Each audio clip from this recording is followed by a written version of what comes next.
Hello everybody, in today's video I'm going to show you how to find your Supabase connection string. The connection string is what your app uses to connect directly to your Supabase database, and you'll need it when you are setting up your backend, deploying an app, or connecting from another service.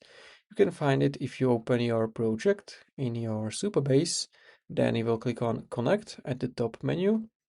Here you want to choose from those 5 options direct. After that, you want to choose your connection method, which matches your setup. So you can choose direct connection, transaction puller, or session puller. And after that, if you scroll a little bit, you should be able to find this connection string. So I can copy it from here. Then you can also see some connection parameters here.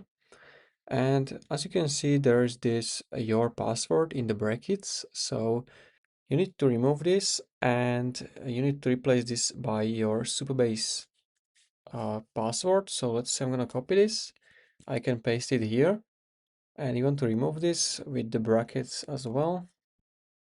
And if you don't know your Supabase password from the database, you can find the database on the left side.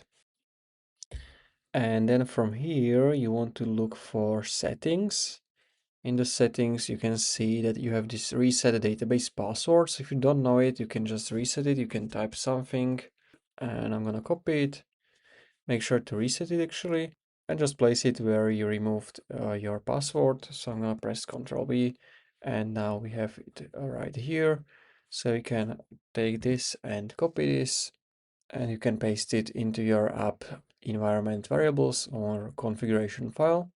And that's it. So this is how you can find connection string in Supabase. If you found this video helpful, consider subscribing for more tutorials like this one.